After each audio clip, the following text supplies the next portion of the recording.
Hoje vamos falar sobre terroir. É um tema um tanto simples, mas que, como no vinho, às vezes as coisas podem se complicar. Mas antes, se inscreva no canal e ative o sininho das notificações. Terroir vem do francês, uma palavra francesa que ela não tem a tradução literal para outro idioma, não tem uma tradução direta no inglês, no português, porém ela quer dizer, mais ou menos, vem da raiz de terra, de um terreno, e por extensão uma determinada região. No mundo dos vinhos, então, vem significar uma região em que os produtos agrícolas originados daquela região têm uma característica original, uma característica comum. E também é até utilizada para designar um sotaque de uma determinada região. Pode-se falar assim, que aquela pessoa tem um determinado sotaque do terroir daquela região da França. Então os franceses usam muito isso. Então no vinho tem essa coisa de o terroir, né? Aquela característica particular da região. Por exemplo, Chablis.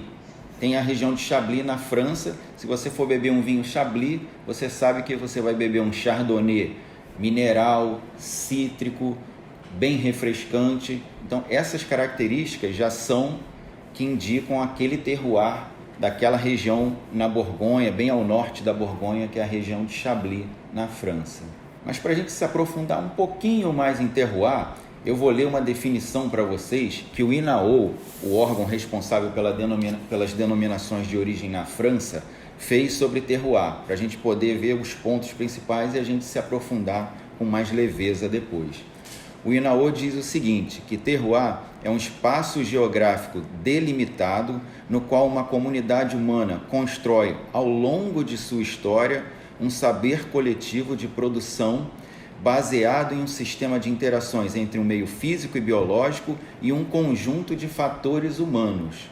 As práticas mobilizadas revelam uma originalidade, conferem uma tipicidade e levam a uma reputação, a um bem originário deste espaço geográfico. Ou seja, meio grande essa definição, né? Mas o que foi falado aqui então em terroir? Que tem alguns fatores que envolvem terroir, como clima, como solo, como no caso do vinho, o produto agrícola, que é a uva em si, então qual variedade de uva é cultivado naquela região, e também os fatores humanos. Essa parte dos fatores humanos é a mais controversa, porque existem até algumas literaturas que evitam de colocar ela na equação de terroir.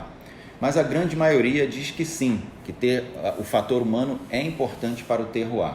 Então, para a gente tirar a dúvida, pensa aqui comigo. Vamos dizer que em duas regiões diferentes você tem o mesmo clima, o mesmo tipo de solo, a mesma prática para se fazer vinhos, só que as uvas são diferentes.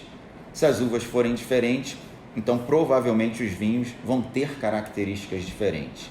Agora vamos isolar outra coisa. Vamos dizer que na mesma região tem o mesmo tipo de solo, a mesma prática agrícola e a mesma casta plantada, mas o clima é diferente nesses lugares, então o vinho vai acabar sendo diferente também.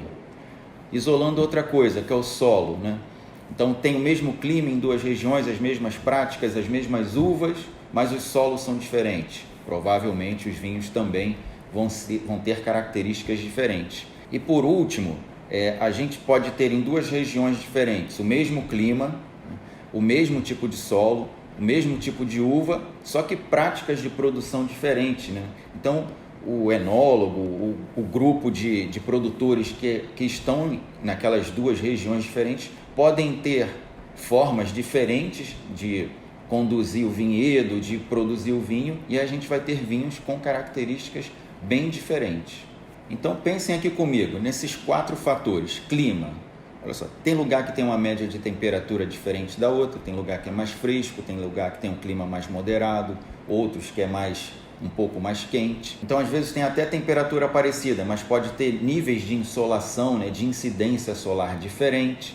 Outra coisa, a quantidade de chuva, tem lugar que chove mais, chove menos, e onde chove mais, né, você tem mais umidade, essa umidade vai refletir nas uvas produzidas naquela região. A mesma coisa, se tem chuva, tem nuvem. Se tem nuvem, tem menos insolação. Então também reflete o quanto de insolação vai ter naquele vinhedo. E outra coisa também, vento, até vento. Tem lugar que venta muito e a uva até fica com a casca mais grossa por causa daquele vento e vai dar uma característica diferente no vinho. Já no outro fator que a gente comentou, solo, né? Tem solos com diferentes composições de elementos minerais, né? Solos com diferentes tipos de drenagem, solos de argila, por exemplo, acumulam mais água. Solos mais ricos em calcário já tem uma drenagem melhor, né? E vão dar características diferentes no vinho. Por exemplo, solos ricos em argila vão dar vinhos mais potentes, mais densos. Solos com maior quantidade de calcário vão dar vinhos mais leves, mais refrescantes. E o outro fator são as castas, obviamente. Cada casta vai se adaptar melhor a um tipo de clima e de solo, né? Por exemplo, castas que amadurecem de forma mais rápida, como Pinot Noir, Chardonnay, elas são plantadas em regiões mais frescas, porque ela não precisa de tanta insolação para amadurecer. Castas que a gente diz de ciclo médio, como Merlot, Cabernet Franc, já precisa de um período médio para amadurecer e de uma quantidade de energia média.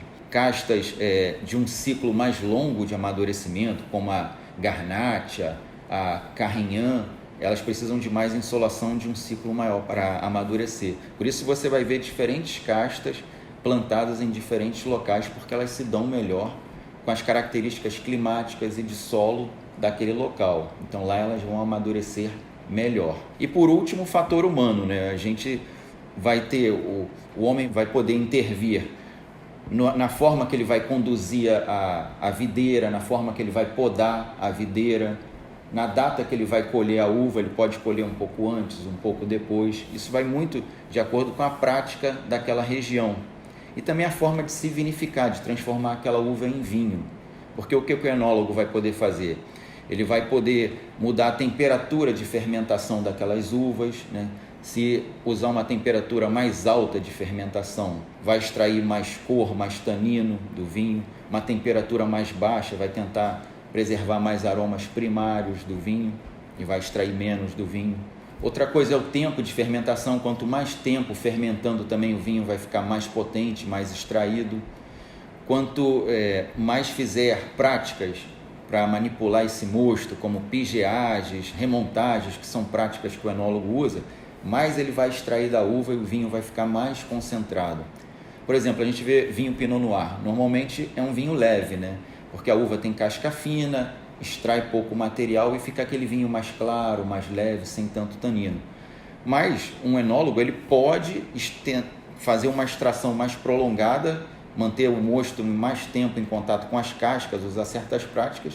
Ele pode fazer um vinho mais escuro e um pouco mais denso. Claro que até certa limitação, porque a uva tem uma certa limitação. E fora o tipo de levedura que ele vai usar, pode usar uma levedura de um tipo ou levedura indígena, isso tudo vai dar uma característica, um perfil aromático, um perfil diferente no vinho. Vou citar aqui um grande exemplo de terroir, o mais emblemático, acho que do mundo, que é a Borgonha, né? A Borgonha ela é toda dividida em pequenas parcelas de vinhedos, né?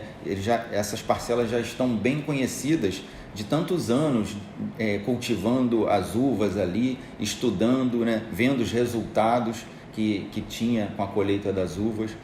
Por exemplo, tem um vinhedo muito famoso na Borgonha chamado Corton Charlemagne. Até esse Charlemagne em francês vem de Carlos Magno, que foi um rei muito antigo naquela época da Idade Média. E esse vinhedo foi escolhido porque se percebeu que naquela época, no inverno, naquela encosta onde hoje esse vinhedo Corton Charlemagne, naquela encosta a neve derretia primeiro que em outras partes ali próximas. A neve naquela encosta derretia mais rápido. Ou seja, significava que a insolação, os raios solares, incidiam com mais intensidade naquela encosta.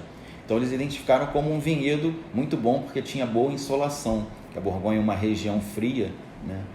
E fora outras pequenas parcelas, que tem várias ali na Borgonha, que às vezes uma do lado da outra já dá um vinho com característica diferente do outro. E outra coisa que a gente, já fugindo de topografia, de terreno, né, a gente também sabe das práticas dos fatores humanos na região. Por exemplo, tem um produtor famoso, né, o Henri Jayer, lá na Borgonha. Na década de 80, ele começou uma prática de desengaçar as uvas, ou seja, na hora de fazer o vinho, tirar os bagos de uva do cacho e fermentar sem o cachinho, né? Sem o que a gente chama de engaço. E era uma prática comum na Borgonha até então, sempre se vinificar utilizando o cacho inteiro, com os engaços. Então o Henri Jayer foi um que começou a tirar os bagos de uva do cacho e fermentar só as uvas. E outros produtores gostaram e seguiram o exemplo dele. Então são correntes diferentes que vão dar vinhos com resultados diferentes. Até um dos vinhos mais caros do mundo, lá feito na Borgonha, do Domaine de la Romanée Conti, que é um produtor que utiliza alguns vinhedos. O mais famoso deles é o Romanée Conti, o vinhedo Romanée Conti.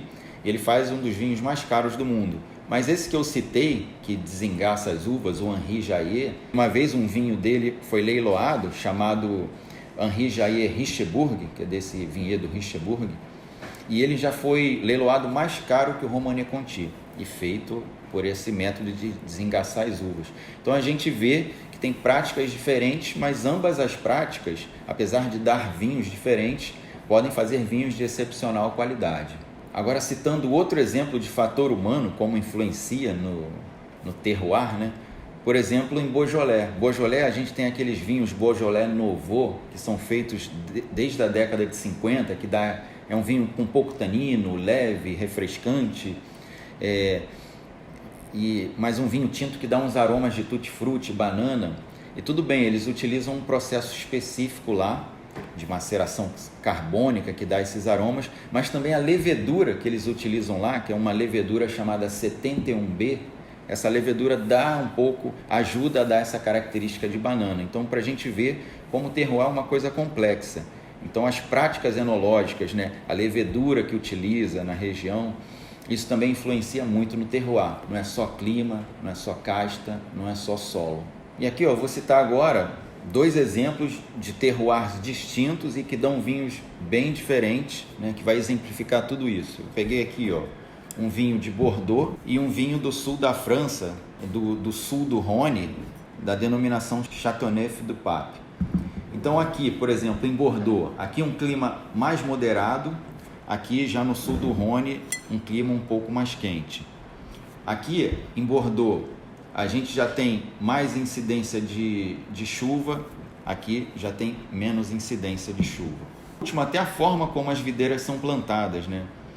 Aqui em Bordeaux, como a umidade é alta, né, tem maior incidência de chuva e menos insolação, elas são conduzidas, as videiras, em espaldeira, ou seja, elas são presas naqueles arames e tal, para ela poder pegar mais sol e acumular menos umidade. Já aqui no sul da França, os vinhedos são plantados em arbusto, né? Não são conduzidos, então eles são arbustos livres, que até para produzir um pouquinho de sombra no cacho de uva, para ele não queimar tanto pela insolação. E lá também não tem esse risco todo da videira ser atacada por fungos, porque não tem tanta chuva quanto Bordeaux, não tem tanta umidade. Então ela pode ser conduzida em arbusto, não precisa ficar aberta em arames, porque tem essa característica do terroir. E aí a gente vê, né, outra coisa interessante, aqui chove mais, você tem, 8.000 videiras por hectare plantada, e aqui você tem muito menos videiras por hectare plantado, porque como não tem tanta chuva, as videiras são plantadas mais distantes uma das outras para elas não competirem por água, né? Isso tudo vai refletir na característica do vinho, né? Então, aqui você tem um clima mais fresco, aqui mais quente. Aqui você vai ter castas que não precisam de tanta insolação, aqui castas que precisam de mais insolação. Aqui você vai ter um solo que vai estar um pouco mais pesado, mais úmido, aqui um solo mais seco, mais drenado. E por último, o fator humano, a forma de se fazer o vinho, vai dar aquela assinatura final no tipo de vinho. Então aqui a gente tem um vinho de corpo médio para alto, com intensidade de fruta, mas uma fruta não tão evidente, não tão madura, não tão compotada. Aqui a gente já vai ter um vinho com mais alcoólico, né? Com mais intensidade de fruta, uma fruta com aroma de fruta mais madura, mais compotada. Então a gente tem essas diferenças no vinho por causa de todo esse conjunto de fatores que a gente chama de terroir. Valeu, pessoal? Espero que vocês tenham gostado do vídeo e até a próxima. Tchau!